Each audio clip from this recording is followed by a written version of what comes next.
बड़ी विनम्रता से पूछ रहा हूं। अनुराग जी आ रहा हूं, रुकिए एक मिनट। अनुराग जी आ रहा हूं, एक मिनट के बाद आपके एजेंडा चलाई। नमस्कार, आपको बताइए। अगर कोई गलत फहमी में आता है कि आप ज्ञान देंगे, सवाल पूछे जाएंगे, अगर सवाल का जवाब बताइए। लेकिन जिनको पॉलिटिकल पार्टियां टिकट नहीं देती, जिनकी जमानतें जब्त हो जाती हैं, वो आते हैं, उनको बड़ा बड़ा नेता बनने का शौक चढ़ता है, तो आते हैं कि दूरदर्शन पर 1 घंटे का भाषण देंगे।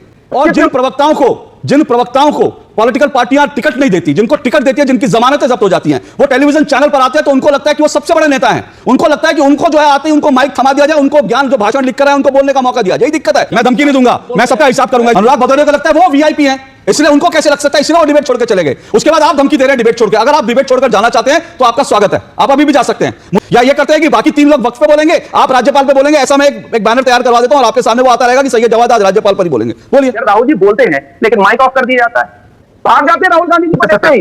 अच्छा राहुल जी बैठे, भागो भागो यहां से। दोस्तों नमस्कार, स्वागत है आप सभी का। आप देख रहे हैं एसके डिबेट। वक्फ बोर्ड संशोधन बिल अब कानून बन चुका है। जब यह बिल सदन में पेश हुआ था तो इस बिल पर बहस के दौरान सत्ता पक्ष और विपक्ष की तरफ से कई बड़े नेताओं ने अपनी बात रखी, लेकिन ना तो राहुल गांधी, ना प्रियंका गांधी और ना ही सोनिया गांधी, इन तीनों में से किसी ने भी वक्फ बिल पर कुछ नहीं बोला। अब सबसे बड़ा सवाल यही है कि आखिर कौन सी वो मजबूरी है जो इन तीनों में से किसी ने भी वक्फ बिल पर कुछ नहीं बोला। आज की डिबेट इसी मुद्दे पर होने वाली है। राजनीतिक विश्लेषक और कांग्रेस पार्टी के समर्थक सैयद जवाद और राष्ट्रवादी न्यूज एंकर अशोक श्रीवास्तव हैं। दोस्तों वीडियो बहुत मजेदार होने वाली है। आपसे अनुरोध है वीडियो को अंत तक जरूर देखें। वीडियो पसंद आए तो लाइक करें, शेयर करें, कमेंट करें और मेरे चैनल को सब्सक्राइब करें। तो दोस्तों मेन डिबेट स्टार्ट करते हैं। चलिए शुरू करते हैं। सैयद जवाद, ये जब बहस शुरू हुई थी तो हम लोग टेलीविजन अपनी स्क्रीन के सामने बैठे थे और जब विपक्ष की तरफ से बोलना शुरू हुआ तो हमको सबको उम्मीद थी, देश के सबको लग रहा था कि राहुल गांधी इस पर बोलेंगे, लेकिन राहुल गांधी इस पर नहीं बोले, प्रियंका गांधी वाड्रा इस पर नहीं बोली। और शायद अगर खबरें सही हैं जो राजनीतिक विश्लेषक कह रहे हैं, क्योंकि केरल में जो चर्च बॉडीज थी उन्होंने कहा था कि भाई इसके समर्थन में आपको वोट करना है, क्योंकि चर्च की कई जमीनों पर जो है वहां पर कब्जे कर रखे हैं। तो शायद कहीं ना कहीं कांग्रेस और राहुल गांधी और प्रियंका गांधी वाड्रा इस पसोपेश में थे कि केरल के ईसाइयों को क्या संदेश दे, इसलिए शायद वो नहीं बोले। कांग्रेस पार्टी के कई नेताओं ने बोला और जब जब राहुल गांधी जी बोलना चाहते हैं तो उनका माइक म्यूट कर दिया जाता है, स्क्रीन से उनको हटा दिया जाता है। जब जब वो बोलते हैं तमाम ऐसी नजीरें हैं, उनको फेस नहीं करती Bharatiya Janata party. Leader of opposition के साथ ये सुलूक है और उसका सबसे बड़ा उदाहरण ये है कि इनके बनाए हुए राज्यपाल असंवैधानिक काम करते हैं। ये सुप्रीम कोर्ट बोल रही है, उस पर नहीं बात कर रहे हैं। उत्तर प्रदेश पुलिस के बारे में आपको पता क्या बोला है सुप्रीम कोर्ट? कि कोई कानून व्यवस्था नहीं रहेगी, कि आप सिविल को जो है क्रिमिनल में डाल दे रहे हैं और लोगों के ऊपर जानबूझ करके बना रहे। ये कहा गया है। RN रवि साहब के ऊपर सुप्रीम कोर्ट ने क्या कहा है पता? तमिलनाडु सरकार के 10 बिल रोके और आप बताइए कि राज्यपाल असंवैधानिक काम कर रहे हैं भारतीय जनता पार्टी के बनाए हुए। शर्म से डूब मरना चाहिए लोगों। ये मैं नहीं कह रहा हूं, ये सुप्रीम कोर्ट कह रहा है।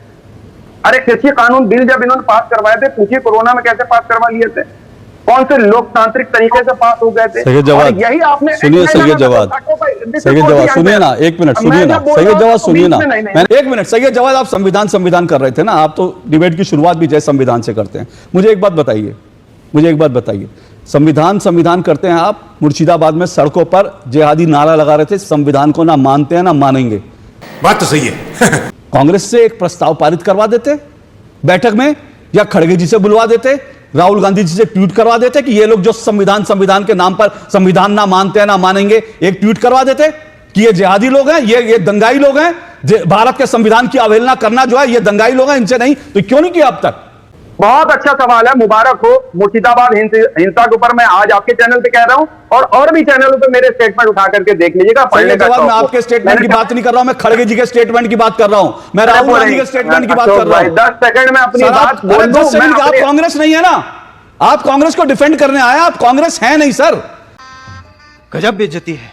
कोई हिंसा का समर्थन नहीं करता है, कोई समर्थन नहीं करता है और हिंसा को हम लोग अच्छा नहीं मानते। लेकिन मणिपुर जिस हिंसा के अंदर जल गया, मणिपुर पहुंच गए, फिर मैंने आपसे फिर सुनिए, सैयद जवाद आप लोग राहुल गांधी संविधान की कॉपी उठा के घूमते हैं। मैं फिर पूछ रहा हूं, अब जब मुर्शिदाबाद में संविधान के झंडे उड़ाए जा रहे हैं, कहां है राहुल गांधी, कहां है मल्लिकार्जुन खड़गे, मुझे बताइए तो सही। अरे कहां गया आदरणीय प्रधानमंत्री जी का? अरे भैया संविधान के नारे पूरा मणिपुर सुनिए पूरा मणिपुर जब रहा। अब आपको मणिपुर, आपको तमिलनाडु, आपकी तैयारी, आपको मणिपुर तमिलनाडु के अलावा, और ये भी सुनिए, जब मुझे मालूम है आपकी तैयारी वक्त पे नहीं है, या आपकी तैयारी तो होगी वक्त पे, लेकिन तर्क नहीं है वक्त पे, वक्त को लेकर के और वक्त को संवैधानिक बताने को, डिफेंड करने को लेकर कोई तर्क नहीं है, और इसीलिए आपकी स्थिति मैं समझ सकता हूं। बताइए ना, राहुल गांधी क्यों नहीं बोले? राहुल गांधी के पास, राहुल गांधी को किसको समय देना था? संसद ने तो विपक्ष को समय दिया था, लेकिन कांग्रेस ने राहुल गांधी को समय क्यों नहीं दिया बोलने का? देखिए, भारतीय जनता पार्टी का दोहरा चेहरा इस चीज को खास तौर पर दर्शाता है कि सुप्रीम कोर्ट एक बात कह रहा है, उसको मान लेता है।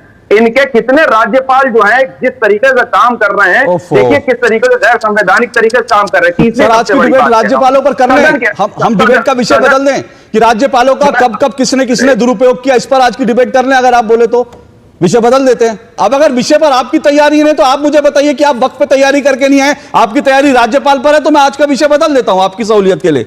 या ये करते हैं कि बाकी 3 लोग वक्त पे बोलेंगे, आप राज्यपाल पे बोलेंगे, ऐसा मैं एक बैनर तैयार करवा देता हूं और आपके सामने वो आता रहेगा कि सैयद जवाद आज राज्यपाल पर ही बोलेंगे। बोलिए। राहुल जी बोलते हैं लेकिन माइक ऑफ कर दिया जाता है, फिर कहते कि नहीं हम करते नहीं हरकतें।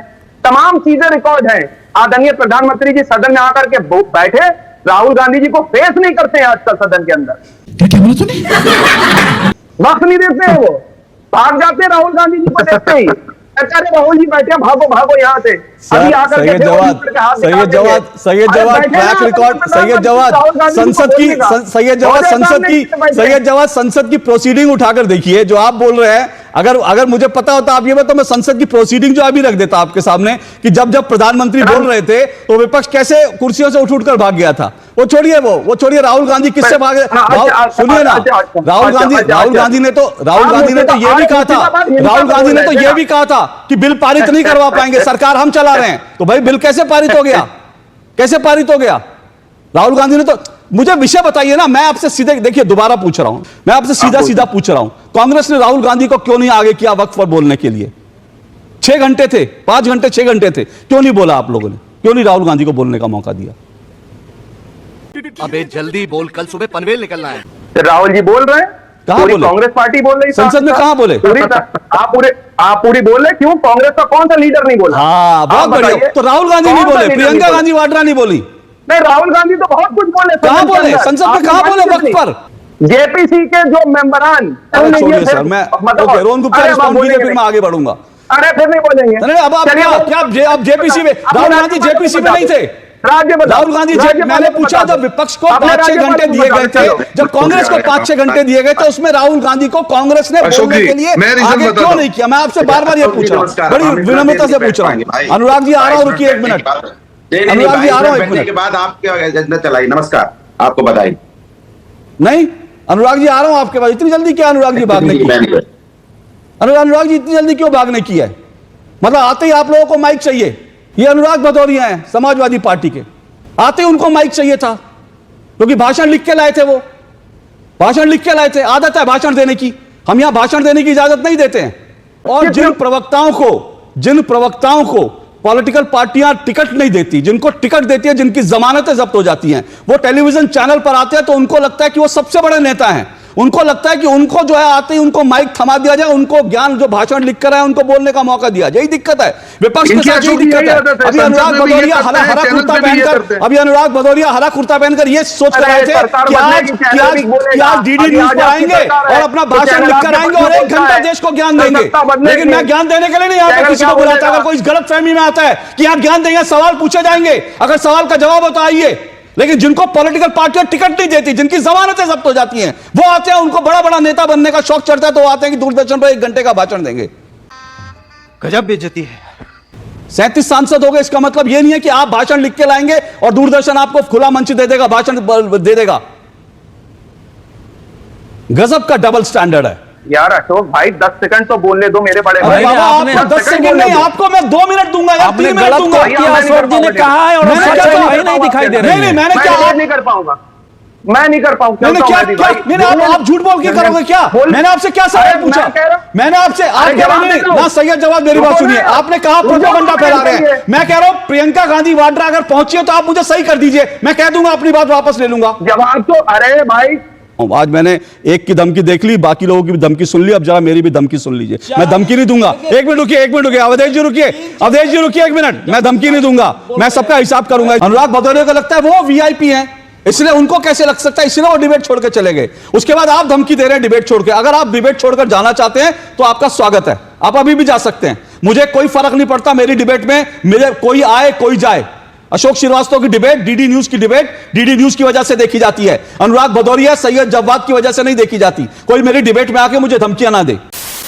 देखा दोस्तों, आपने सैयद जवाद और राष्ट्रवादी न्यूज एंकर अशोक श्रीवास्तव दोनों को सुना। आप किसकी बात से सहमत हैं? दोस्तों, वीडियो को लास्ट तक देखने के लिए दिल से धन्यवाद। और वीडियो के बारे में आपकी क्या राय है कमेंट सेक्शन में कमेंट करके बताएं। और अगर वीडियो पसंद आई हो तो लाइक करें, शेयर करें, कमेंट करें और मेरे चैनल को सब्सक्राइब करें। तो दोस्तों, मिलते हैं अगली वीडियो में। जय हिंद, वंदे मातरम, जय श्री राम।